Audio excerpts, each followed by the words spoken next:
네, 반갑습니다. 저는 브라질에서 사역하고 있는 박지형 선교사고요. 우리 김도원 목사님과는 대학원 동기입니다. 또 친구고 참 오래간만에 만나게 되었습니다. 또 각자의 사역지에서 또 사역하다가 또 이렇게 오래간만에 만나서 짧지만 좋은 시간들 갖고 특별히 이렇게 횡성교회에서 초대해 주셔서 또 기도해 주시고 후원해 주셔서 지금까지 또 사역을 잘 감당하고 있습니다. 먼저 감사드리고요. 또 여기 또 오셔서 특별히 오늘 이렇게 횡성교회 선교위원회 또 헌신 예배로 또 하나님께 예배하면서 나갈 수 있도록 은혜 주신 것 참으로도 감사합니다. 브라질은요 이렇게 만나면 인사를 합니다. 한번 따라해 보실까요? 아빠스. 네, 아빠스. 네, 아빠스. 네, 맞습니다. 아빠스. 우리 뭐 인사니까 우리 앞뒷분, 옆에 분과 함께 인사할 거예요. 아빠스. 예, 브라질 말로 아빠스. 네, 아빠스. 네, 아빠스. 아빠스. 네. 네, 아빠스라는 뜻은 샬롬, 평화라고 하는 그런 뜻을 가지고 있습니다. 그래서 기억하기 쉽게 엄마스가 아니라 아빠스 이렇게 기억하면 됩니다. 아빠스. 네, 다시 한번 또 기도해 주시고 후원해 주신 우리 행성교회와 김도원 목사님 참으로 감사하고요. 저희가 지금 안식년도로 한국에 나와 있는데 지난 5년 동안 사역했던 그런 것들을 짧은 영상으로 함께 지금 담았습니다. 먼저 잠깐 보시고 함께 선교 보고와 말씀을 나누도록 하겠습니다. 네, 잠깐 영상 부탁드리겠습니다.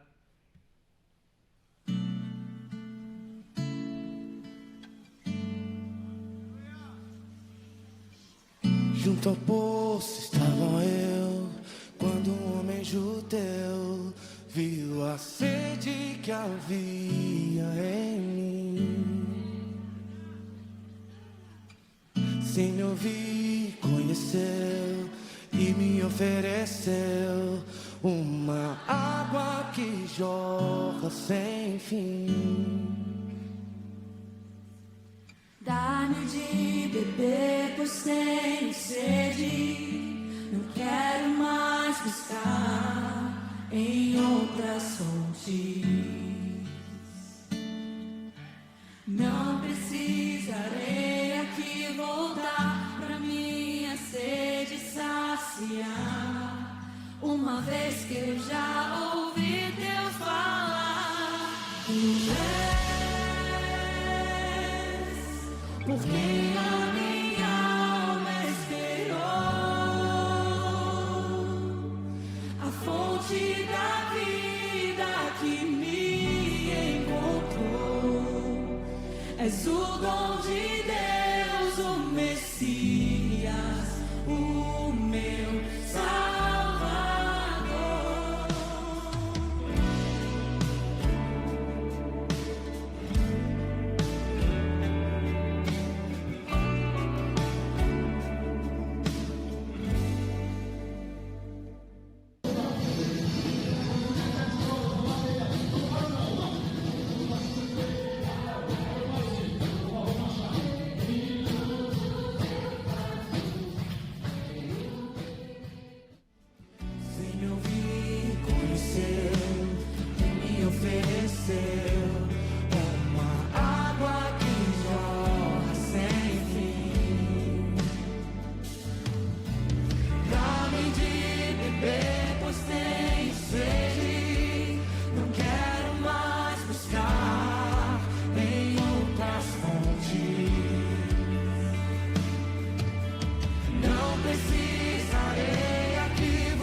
네, 감사합니다.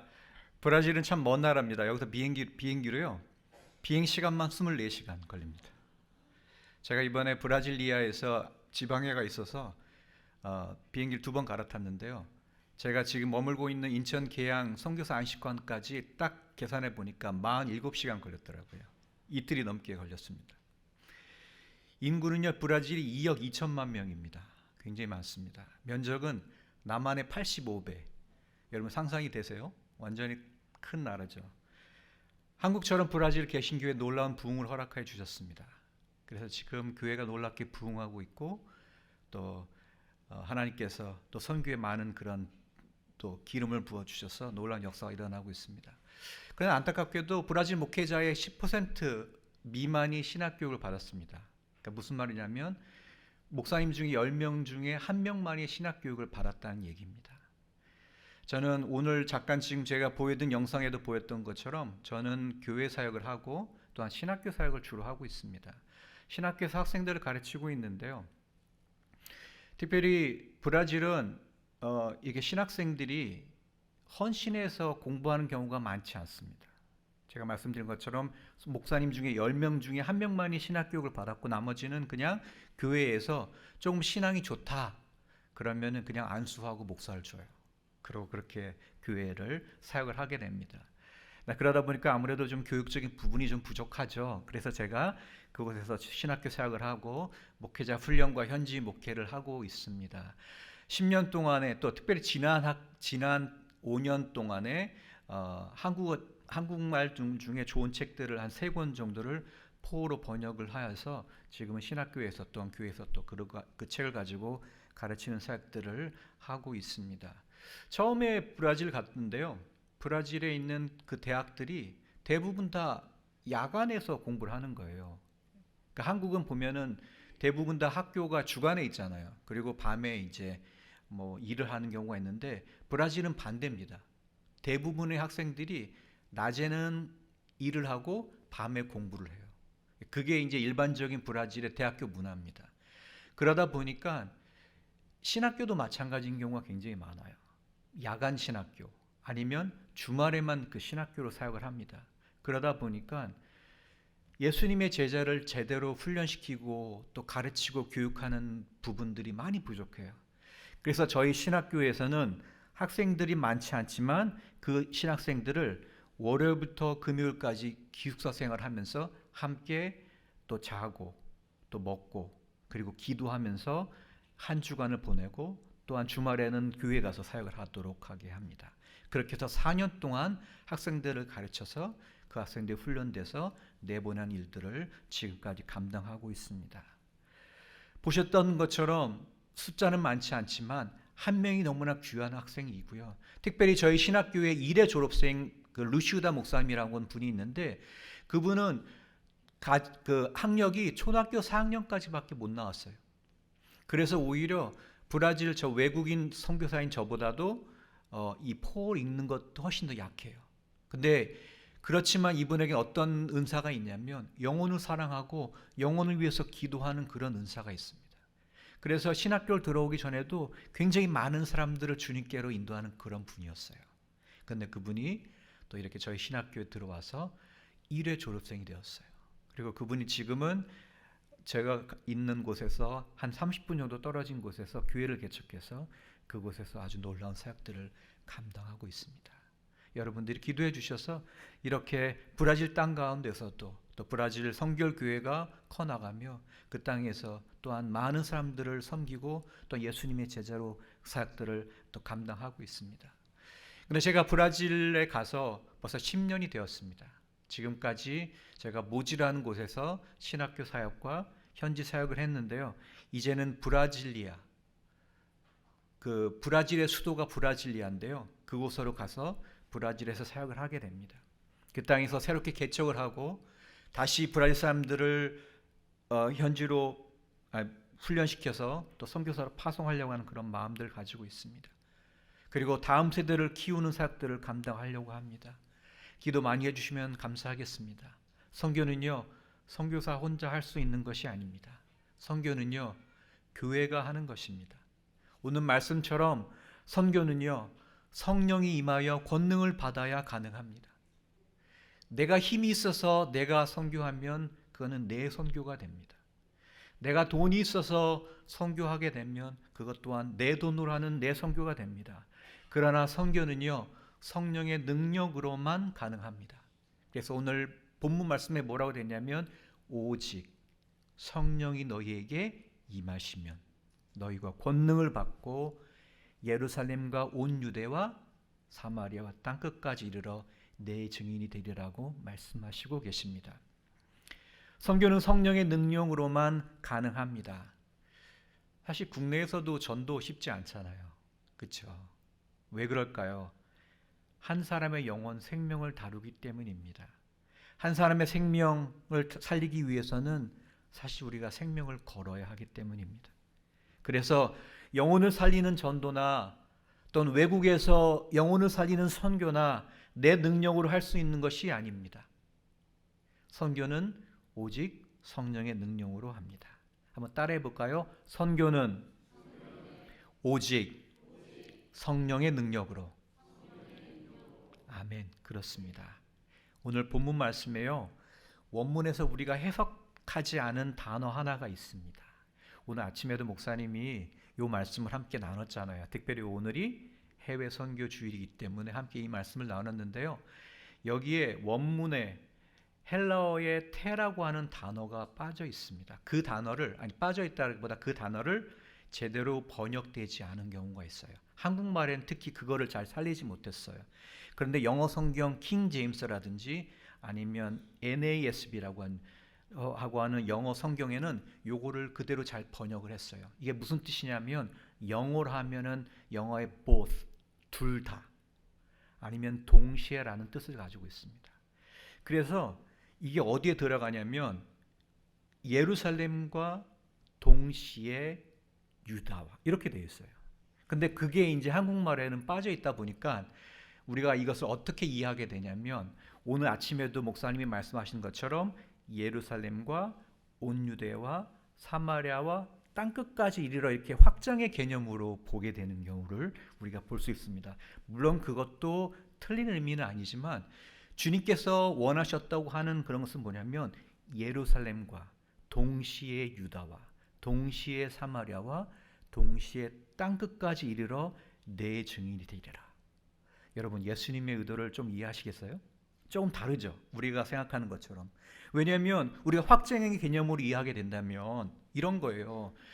예루살렘이 복음화가 되어야 그 다음에 유다로 가고, 유다가 복음화되어야 또 사마리아로 가고, 사마리아가 복음화되어야 땅끝까지 간다라고 이해를 하게 된다면 우리는 평생 땅끝으로 복음을 전파할 수가 없는 거죠. 오늘 목사님께서 오전에 설교하셨던 것처럼 140년 전에 미국의 선교사님이 한국에 와서 선교를 하셨죠. 그런데 그때도 물론 미국이 다 복음화된 것은 아니었습니다. 그분들이 미국도 아직 복음화가 안 됐는데 무슨 저 먼 나라 한국에 가서 복음을 전해, 이렇게 생각했다면 결코 한국은 복음화되지 않았을 것입니다. 그런데 그분들이 이 말씀을 붙잡고 땅끝인 한국에 가서 내가 증인된 삶을 살아가야 되겠다라고 헌신해서 오셨기 때문에 바로 이 땅에 지금 오늘날 놀라운 교회의 부흥과 또 이렇게 하나님의 은혜를 받게 되었습니다. 땅끝으로 가는 것으로 이해하는 것, 그러나 그것이 이렇게 확정의 개념뿐만 아니라 동시에 일어난다는 것들을 꼭 기억해 주시기 바랍니다. 그것이 사실 오늘날 선교지에서 지금 일어나고 있는 바로 현상입니다. 재작년에요, 한국에서 아주 큰 선교 대회가 있었습니다. 여러분 혹시 들어보셨는지 모르겠는데요, 로잔 세계 선교 대회라고 하는 그런 선교 대회가 2024년도 인천에서 있었습니다. 그때 로잔 선교 대회에서 이 발표한 선교사를 많이 파송한 나라의 순위를 5나라를 이렇게 정했습니다. 한번 여러분에게 한번 질문해 볼게요. 선교사를 가장 많이 파송한 나라. 그거 전에 오늘 목사님이 오전에 그 얘기를 하셨어요. 전 세계 선교사가 지금 파송된 숫자가 얼마인지 혹시 기억하세요? 예? 크게 하셔도 돼요. 틀려도 괜찮습니다. 45만 명. 네. 전 세계에 선교사를 파송한 숫자가 45만 명이래요. 굉장하죠. 자, 그런데 그 중에 선교사를 가장 많이 파송한 나라가 있습니다. 1위가 어딜까요? 미국입니다. 미국이 얼마를 파송했냐면 13만 5천 명을 파송했습니다. 굉장하죠. 2위가 어디일까요? 한국이었습니다. 과거형입니다. 2위가 어디냐면 여러분 놀라지 마세요. 브라질입니다. 브라질이 선교사를 몇 명이나 파송했냐면 4만 명을 파송했습니다. 그리고 3위는 어딜까요? 한국입니다. 한국이 2위였는데 브라질이 치고 올라가 가지고요. 한국이 3위가 됐습니다. 한국이 현재 3만 5천 명의 선교사를 전 세계에 파송했습니다. 저도 그 중에 한 사람이고요. 4위는 어디냐면 필리핀입니다. 필리핀이 전 세계에 2만 5천 명의 선교사를 파송했습니다. 근데 더 놀라운 숫자는요, 5위예요. 여러분 5위가 어딜까요? 한번 찍어 보세요. 뭐 어차피 못 맞히실 것 같은데. 어디일까요? 네. 힌트를 주냐면 아프리카에 있습니다. 아프리카의 나이지리아가 선교사를 많이 파송했습니다. 놀랍죠? 전 세계에 2만 명의 선교사를 나이지리아가 파송했습니다. 나이지리아는 지금도 교회가 어마어마하게 부흥하지만 동시에 핍박과 어려움이 굉장히 많은 나라입니다. 이슬람과 많은 전쟁과 테러와 여러 가지 아픔이 있는 나라가 나이지리아지만 그럼에도 불구하고 전 세계 2만 명의 선교사를 파송한 나라가 되었습니다. 놀랍죠? 근데 여기서 이 나라들 한번 잘 보세요. 나라들을 여러분이 한번 지도를 한번 그려보시기 바랍니다. 1위는 어디예요? 미국이죠. 북미에 있습니다. 2위는 남미인 브라질입니다. 3위는 극동아시아의 한국입니다. 4위는 필리핀, 동남아시아고요. 5위는 나이지리아, 아프리카입니다. 북미, 남미, 아시아, 동남아시아, 아프리카 이렇게 동시다발적으로 선교가 이루어지고 있습니다. 바로 사도행전 1장 8절의 말씀이 그대로 이루어지고 있는 거죠.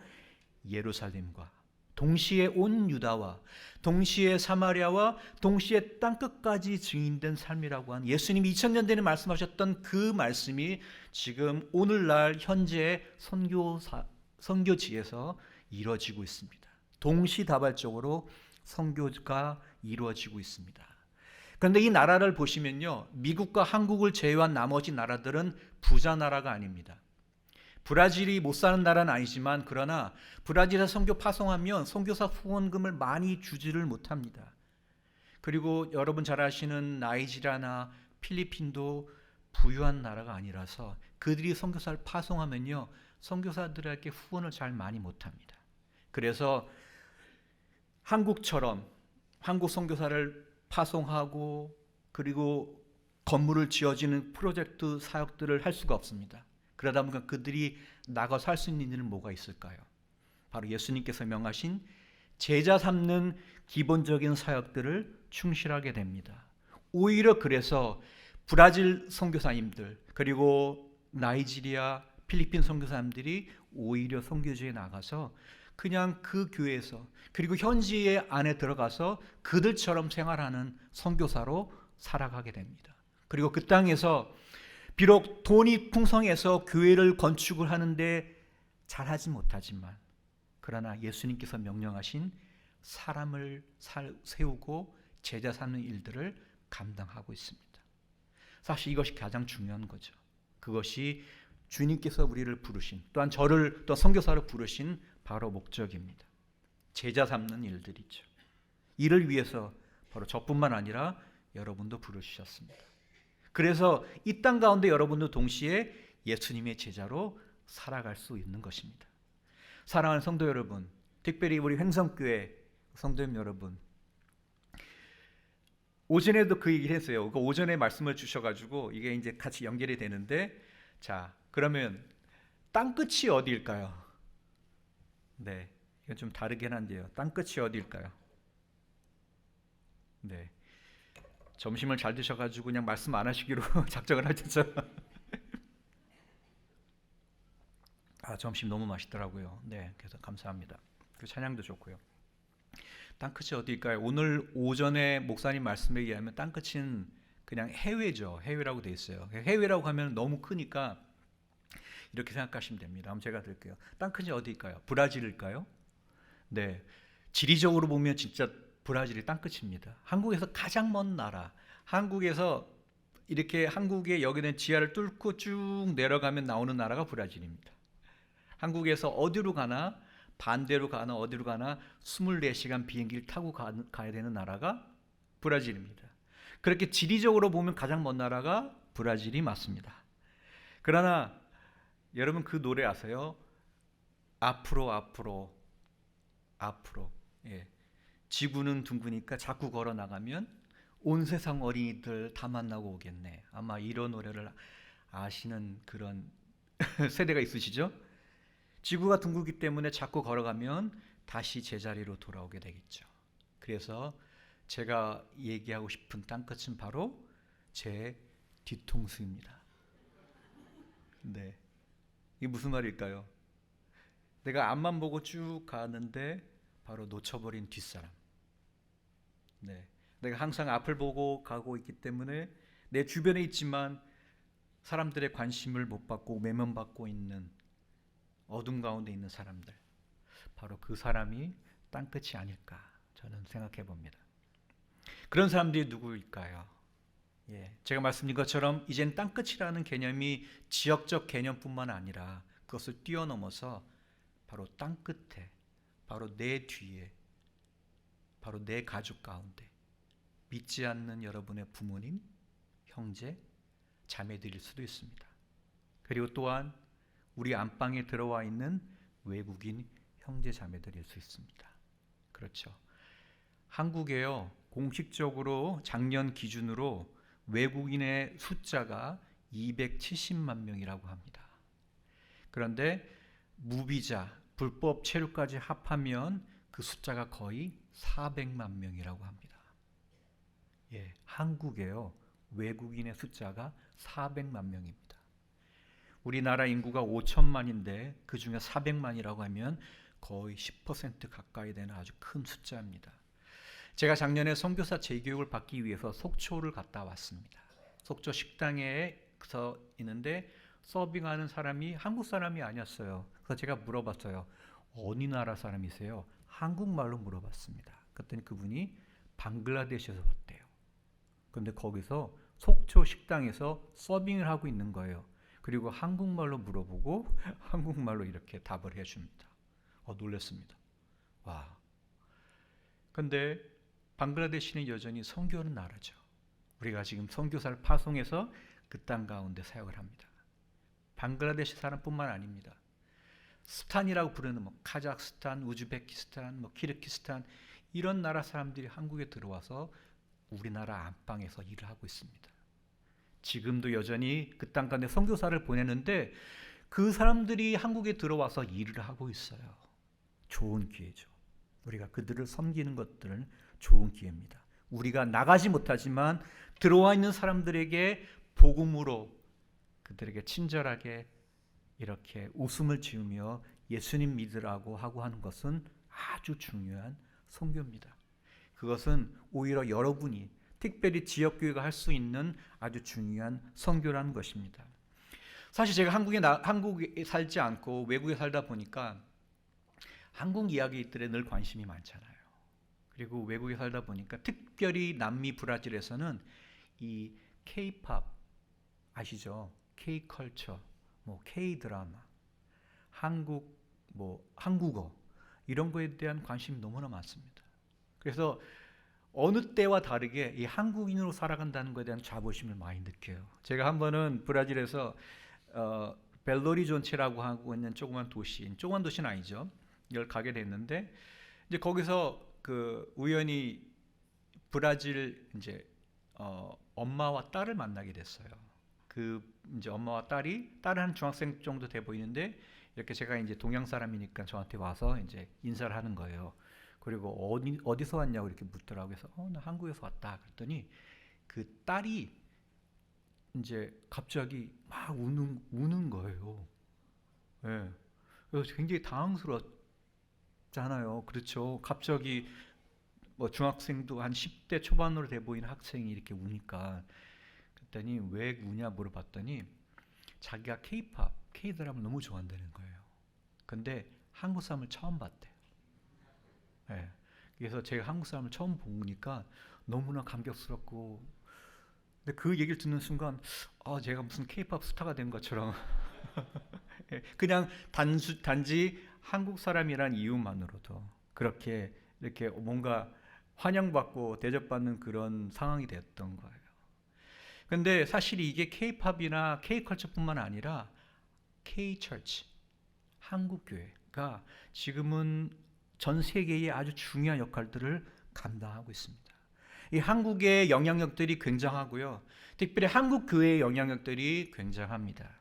멀리 있는 브라질뿐만 아니라 특별히 가까이 있는 주변에 있는 동남아시아에 있는 교회들이 한국 찬양들이 많이 번역되어서 그 찬양들이 많이 불려져요. 제가 작년에 선교 훈련으로 캄보디아를 갔다 왔는데 캄보디아에 있는 교회들의 찬양들이요, 굉장히 많은 찬양들이 한국에서 번역된 찬양들을 그대로 하고 있는 것들을 보게 되었습니다. 한국 교회가 그만큼 큰 영향력을 가지고 있습니다. 사랑하는 우리 횡성교회 성도님 여러분, 여러분도 그 중심에 있습니다. 여러분이 시골에 있다고 여러분이 그냥 우습게 생각할 것이 절대 아닙니다. 여러분, 성경에서 최초 선교사를 파송했던 교회는요, 예루살렘 교회가 아니었습니다. 혹시 어느 교회인지 아세요? 안디옥 교회였습니다. 안디옥 교회는 변방 교회였습니다. 사랑하는 우리 횡성교회 여러분, 횡성교회가요, 안디옥 교회가 되길 주님 이름으로 축원합니다. 네. 서울교회가 아니라, 중심교회가 아니라 변방에 있던 안디옥 교회였지만 최초로 선교사를 파송하고 그곳에서 기독교인이라는 이름을 처음 불림을 받게 돼요. 바로 그것이 지역교회였지만 변방에 있는 교회였습니다. 저와 여러분을 주님께서 특별히 이 복음을 위해서, 선교를 위해서 오늘 말씀처럼 증인으로 불러주셨습니다. 여러분, 증인은 어떤 사람입니까? 경험한 것, 내가 본 것을 말하는 사람이잖아요. 예수님을, 저와 여러분을 증인으로 부르셨습니다. 예수님께서. 증인은요, 공부하고 배운 것을 전하는 사람이 아닙니다. 바로 내가 경험한 예수님, 내가 만난 예수님을 전하는 사람입니다. 예수님은 여러분을 변호사로 부르지 않으셨습니다. 변호사는요, 공부를 많이 해야 되죠. 법을 많이 공부해야 됩니다. 그러나 변호사는 결코 목숨을 걸지 않습니다. 우리는 성경 공부를 합니다. 성경 공부를 통해서 예수님을 대해서 배우게 되고 알게 됩니다. 그러나 성경 지식이 결코 영혼을 살릴 수 있는 것은 아닙니다. 내가 만난 예수님, 나를 위해 죽으신 예수님을 체험하고 경험했을 때 바로 예수님을 위해서 내가 목숨을 내놓고 증인이 되겠습니다 라고 말할 수 있습니다. 예수님을 만나야 합니다. 아멘. 예수님을 체험해야 합니다. 오늘도요, 이 시간 짧은 시간이지만, 점심 잘 먹고 아주 졸릴 수 있는 이 시간이지만, 그러나 다시 한번 예수님을 조금 깊이 체험하시기를 예수님의 이름으로 축원합니다. 예수님의 증인으로 사시는 저와 여러분 되시기를 주님의 이름으로 축원합니다. 아멘. 증인이라고 하는 이 헬라어 단어는요, 마르투스라고 합니다. 좀 아시는 분 아시겠지만 한번 따라 볼까요? 마르투스. 네, 마르투스라고 하는 이 단어는 영어의 마르터라고 하는 순교자의 어원이 됩니다. 우연이 아니죠. 이 마르투스라고 하는 헬라어 단어가 영어 순교자의 어원이 됩니다. 다시 말하면 증인은 곧 순교자입니다. 순교자 이러면 너무 부담스럽잖아요. 네. 사실 제가 선교지를 브라질 말고 결혼하기 전에는 이집트에서 있었습니다. 저희 집사람이 같이 왔는데 이집트에서 만났습니다. 96년도, 97년도 2년 동안 이집트에서 선교사로 사역을 했었는데요. 이집트라는 곳은요, 선교사라는 이름으로 들어갈 수가 없습니다. 그리고 늘 조심스럽게 사역을 해야 되는 곳이었습니다. 왜냐하면 그 땅은 이슬람 국가입니다. 무슬림 국가입니다. 그래서 예수님이 하나님의 아들입니다라고 외치게 되면 순교를 당할 수도 있습니다. 그 땅에 가기 전에 저도 그런 마음으로 갔어요. 주님, 제가 그 땅에 순교자가 되겠습니다. 근데 사실 그때 뭣도 모르고 하는 얘기죠. 물론 열심을 내겠지만, 그러나 막상 가보니까 순교자는 내가 할 수 있고 내가 하겠다라고 해서 되는 것이 아니었습니다. 물론 순교자가 될 수도 있죠.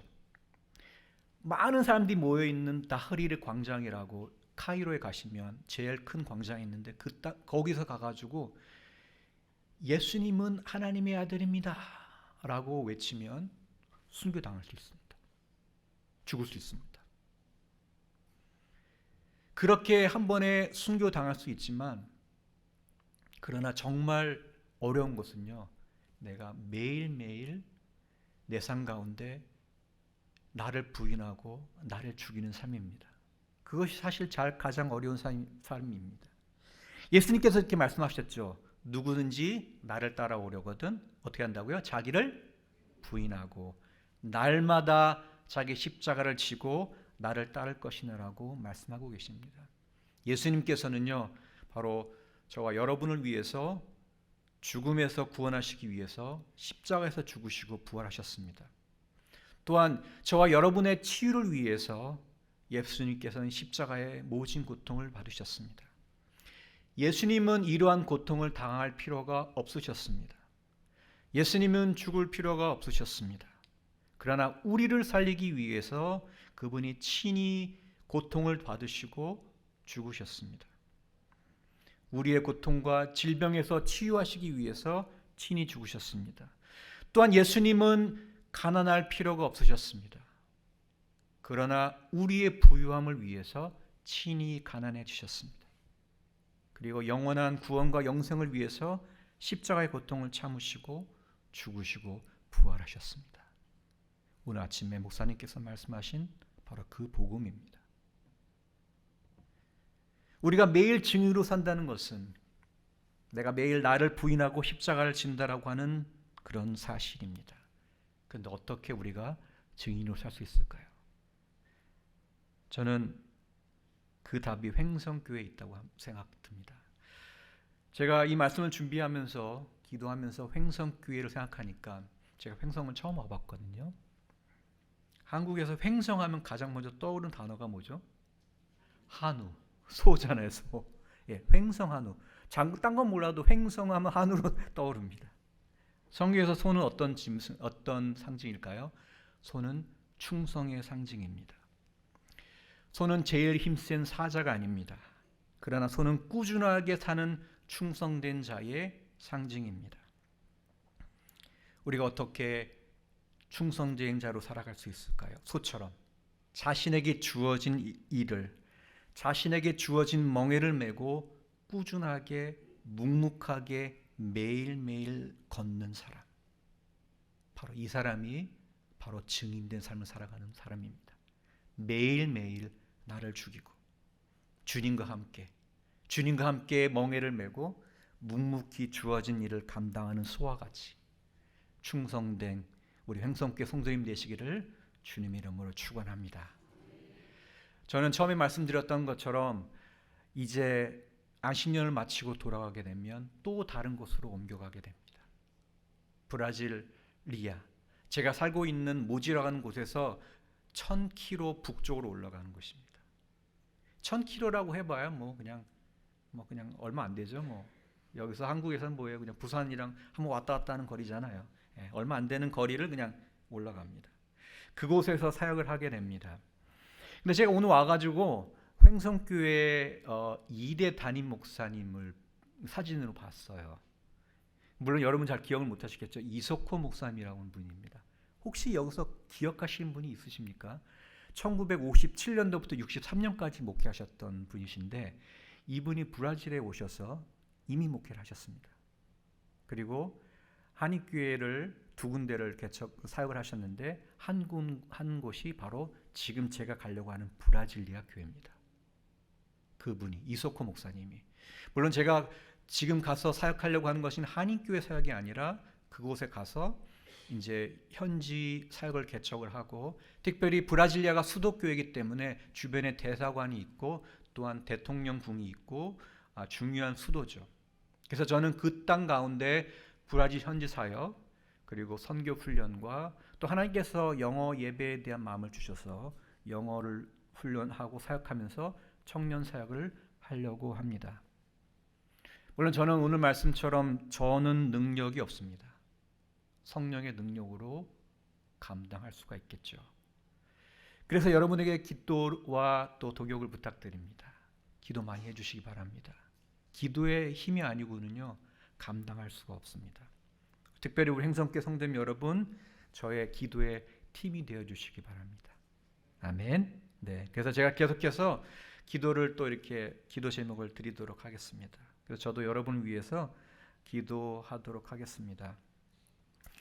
증인으로 산다는 것은 쉬운 일이 아니죠. 왜냐하면 내 힘으로 할 수 있는 게 아니기 때문입니다. 오직 성령의 능력만으로 가능하기 때문입니다. 우리 사랑하는 횡성교회 성도님들, 이 땅 가운데 살아가시면서 충성된 증인으로 사시기 바랍니다. 저는 브라질 땅에서, 브라질리아에서 증인으로 살아가겠습니다. 여러분은 이 횡성 땅에서, 한국 땅에서 충성된 증인으로 살아가시길 바랍니다. 그리고 서로 기도하면서 피차간에 좋은 소식들이 많이 오갔으면 좋겠습니다. 이것이 바로 행복한 길이 아닐까요? 저는 참으로 행복한 사람입니다. 왜냐하면 내가 왜 살아야 하는지 알고 있기 때문입니다. 그리고 내가 누구를 위해 죽어야 되는지 아는 사람입니다. 저는 그것이 성공한 사람이라고 믿습니다. 이렇게 행복하고 성공한 사람입니다. 여러분도 저처럼 내가 누구를 위해 살아야 되고 내가 누구를 위해 죽어야 될지 아는 그런 증인으로, 행복하고 성공된 증인으로 사시기를 주님의 이름으로 축원합니다. 아멘. 제가 마지막으로 함께 이 찬양을 함께 하고 싶습니다. 전능하신 나의 주 하나님이란 찬양입니다. 혹시 아시나요?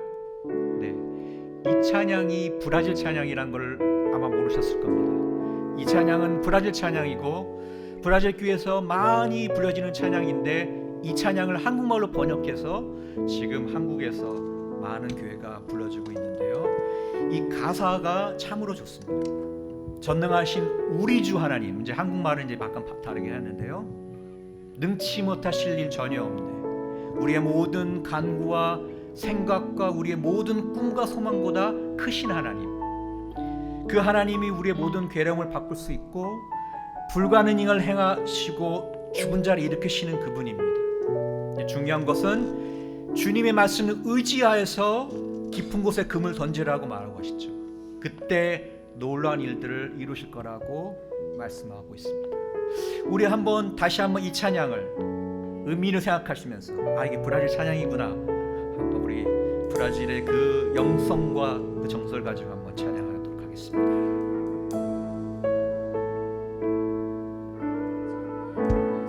나의 주 하나님은 능치 못하실 일, 능치 못하실 일 전혀 없네.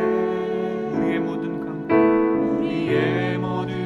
간구도, 우리의 모든 생각도, 우리의 모든 꿈과 모든 소망도 진실하신 나의 주 하나님은 우리의 모든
모든 간구도 우리의 모든 생각도 우리의 모든 꿈과 모든 소망도 진실하신 나의 주 하나님은 우리의 모든 괴로움 바꿀 수 있네. 불가능한 일을 하시고 죽은 자를 일으키시니 그를 이길 자 아무도 없네. 아멘. 주의 말씀 의지하여 깊은 곳에 금을 던져 오늘 그가 놀라운 일을 이루시는 거라. 주의 말씀 의지하여 믿음으로 금을 던져 믿는 자에게 죽지 못하네. 주의 말씀 의지하여 주의 말씀 의지하여 깊은 곳에 금을 던져 오늘 그가 놀라운 일을 이루시는 거라. 주의 말씀 의지하여 믿음으로 금을 던져 믿는 자에게 죽지 못하오네. 믿는 자에게 죽지 못해. 믿는 자에게 죽지 못하오네. 아멘. 그렇습니다. 우리 힘으로는 안 되지만 주님의 말씀을 의지하여서 우리가 이 땅 가운데 증인된 삶으로 살아가시는 귀한 여러분 되시기를 주님 이름으로 축원합니다. 기도하겠습니다. 하나님 아버지, 은혜를 감사합니다. 이 땅 가운데 저를 불러주셔서 하나님의 자녀 삼아주시고 또한 이 땅 가운데 예수님의 증인으로 저희들 삼아주신 것 감사합니다. 그러나 주님, 저희들의 능력으로는 감당할 수 없습니다. 우리 성령의 능력이 필요합니다. 성령의 능력을 덧입어서 권능을 받고 이 땅뿐만 아니라 온 땅에 예수님의 증인으로 살아갈 수 있도록 함께하여 주시옵소서. 감사하며 예수님의 이름으로 기도합니다. 아멘. 우리 다시 한번 말씀 전해주신 우리 박지영 선교사님 위해서 격려와 또 감사의 우리 박수 또 올려드리겠습니다. 이 시간이 마치기 전에 우리가 선교사님들 오시면 꼭 기도해서 우리가 보내드리잖아요. 이 시간 좀 같이 기도하기를 원합니다. 또 새롭게 브라질리아로 옮기셔서 하셨던 또 학교 사역과 신학교 사역 그리고 또한 여러 가지 사역들이 있는데 우리가 또 기도함으로 중보해 주기를 원합니다. 놀라운 일이 일어날 줄 믿습니다. 우리 같이 좀 우리 선교사님과 우리 또 가정을 위해서 그리고 사역을 위해서 하나님, 우리는 우리는 능할 힘이 없지만 하나님은 능치 못함이 없으시니까 그 하나님 역사해 달라고 우리 주여 한번 부르고 우리 통성으로 기도합니다. 주여, 사랑과 은혜 하나님 아버지 감사합니다.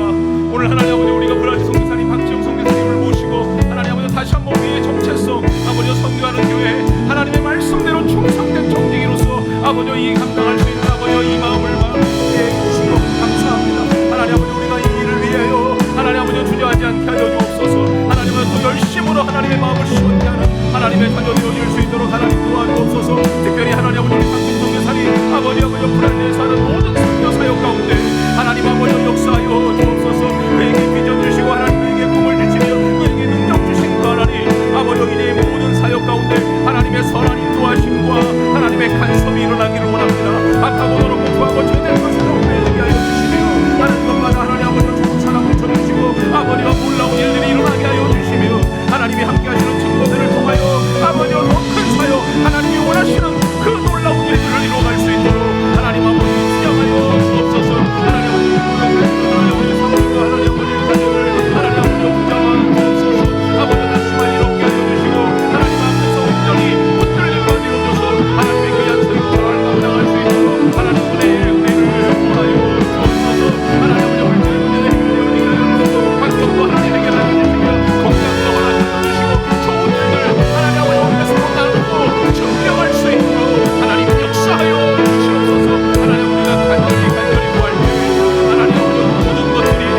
감사합니다.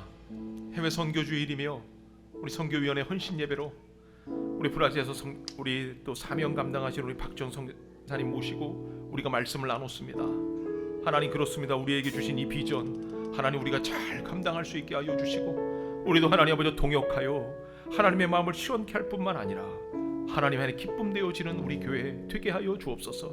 특별히 하나님 박정 선교사님을 또 브라질에 보내셨고 그를 통하여 이루고자 하시는 하나님의 놀라운 섭리가 있는 줄 압니다. 하나님 아버지 함께하여 주셔서 그 모든 일들 가운데 하나님 아버지 어려움 당하지 않게 하시고 낙심할 일 없게 하여 주시며 하는 일마다 하나님이 함께하시는 증거들이 끊임없이 증거되어질 수 있도록 하나님 역사하여 주옵소서. 환경도 책임져 주시고 건강도 책임져 주시며 물질도 책임져 주시고 좋은 사람들을 붙여주시며 하는 일들마다 하나님 형통의 복을 누리게 하여 주옵소서. 특별히 동역하시는 우리 사모님과 자녀들 하나님 어디에 있든지 간에 하나님이 늘 함께하여 주셔서 하나님의 아름다운 증거가 이 가정 가운데 분명히 드러나도록 하나님 복의 복을 더하여 주옵소서. 우리 교회는 이 일을 위하여 열심으로 기도하며 협력할 수 있도록 하나님 우리가 나아가는 교회로 쓰임받게 하여 주옵소서.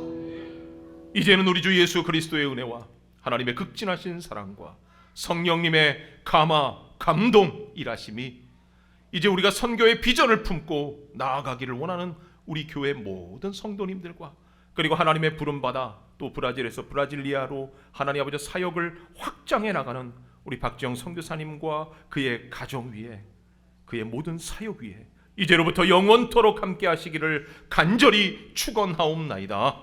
아멘.